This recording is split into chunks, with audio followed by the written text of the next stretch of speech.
दंगल में पहलवानों को धूल चटाने वाले बजरंग पुनिया और विनेश फोगाट अब चुनावी मैदान में उतरने की तैयारी में हैं। दोनों ने कांग्रेस की सदस्यता ले ली है। अब सीटों के ऐलान के साथ नामों का भी ऐलान होना बाकी है। कांग्रेस परिवार ने इन दो खिलाड़ियों का दिल खोलकर स्वागत किया। कांग्रेस अध्यक्ष मल्लिकार्जुन खड़गे ने एक पोस्ट में लिखा, ट्रक दे इंडिया, ट्रक दे हरियाणा। दुनिया में भारत का नाम रोशन करने वाले हमारे प्रतिभाशाली चैंपियन विनेश फोगाट और बजरंग पुनिया से 10 राजाजी मार्ग पर मुलाकात हुई। हमें आप दोनों पर गर्व है। कांग्रेस मुख्यालय में उन्हें पार्टी की सदस्यता दिलाई गई। इस दौरान कांग्रेस महासचिव केसी वेणुगोपाल ने कहा, आज कांग्रेस के लिए बड़ा दिन है। ये हम सभी के लिए गर्व का क्षण है, क्योंकि हम विनेश फोगाट जी और बजरंग पुनिया जी का हमारे कांग्रेस परिवार में स्वागत करते हैं। विनेश फोगाट ने कहा, मैं कांग्रेस का बहुत बहुत धन्यवाद करती हूँ, क्योंकि बुरे समय में ही पता चलता है अपना कौन है। जब हमें सड़क पर घसीटा जा रहा था तो बीजेपी छोड़कर आप सभी हमारे साथ थे। आप हमारे दर्द और आंसू को समझ पा रहे थे। मुझे गर्व है कि मैं ऐसी विचारधारा से जुड़ी हूँ जो महिलाओं पर हो रहे अन्याय के खिलाफ खड़ी है और सड़क से संसद तक उनके हक की लड़ाई लड़ने को तैयार है। मैं पूरे देशवासियों का बहुत बहुत धन्यवाद कहना चाहती हूँ, आप मीडिया पर्सन्स का भी, क्योंकि आप लोग ही हम लोगों को इतना through out the journey wrestling में आपने सपोर्ट किया है। तो मैं उम्मीद करती हूँ कि मैं आपकी उम्मीदों पे खरा उतरूँ बिल्कुल। और कांग्रेस पार्टी का मैं बहुत बहुत धन्यवाद करती हूँ, क्योंकि जब बोलते हैं ना कि बुरे टाइम में पता लगता है कि अपना कौन है। जब हम रोड पे घसीटे जा रहे थे तो छोड़ के बीजेपी को, देश में जितनी भी पार्टियां हैं वो हमारे साथ में थी, हमारे दर्द को समझ पा रही थी, हमारे आंसुओं को समझ पा रही थी। मैं बहुत प्राउड फील कर रही हूँ कि मैं एक ऐसी पार्टी में, एक ऐसी विचारधारा में हूँ जो महिलाओं के साथ हो रहा अन्याय और उनके साथ बुरे बर्ताव के खिलाफ खड़ी है। वो लड़ाई लड़ने के तैयार है, सड़क से लेकर संसद तक।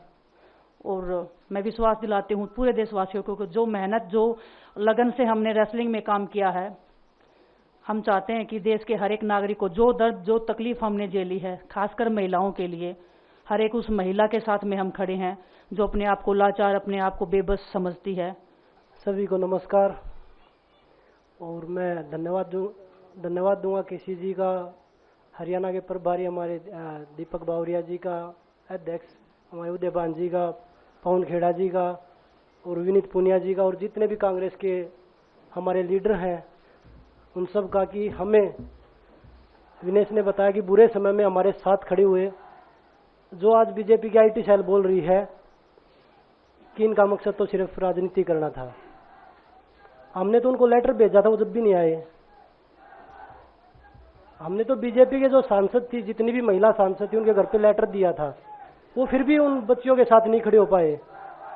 कांग्रेस पार्टी तो बिना कुछ हमने इनको बताया, ये वहां पे हमारे साथ खड़े हुए।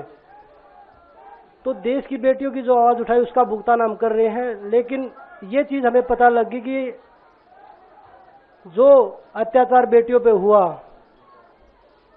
जंतर मंतर पे, उसके साथ सिर्फ बीजेपी पार्टी खड़ी हुई और सभी पार्टी हमारे साथ खड़ी थी। और जो भी आज हम इस पे कांग्रेस पार्टी में आए हैं, मैं धन्यवाद देता हूं सभी का। हम अपनी पूरी मेहनत, जितनी हमने कुश्ती में मेहनत की है, जितनी हमें किसान आंदोलन में मेहनत करी है, जितना अग्निपथ योजना के टाइम पे मेहनत करी है और बेटियों के आंदोलन में मेहनत करी है, ऐसे ही मेहनत करेंगे और कांग्रेस पार्टी को भी मजबूत करेंगे और देश को भी मजबूत करेंगे।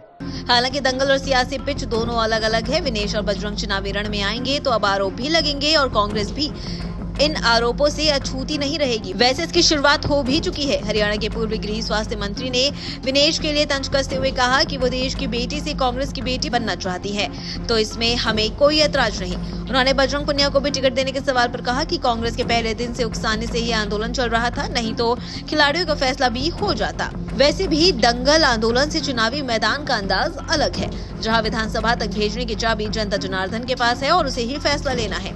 Bureau report, Bharat express.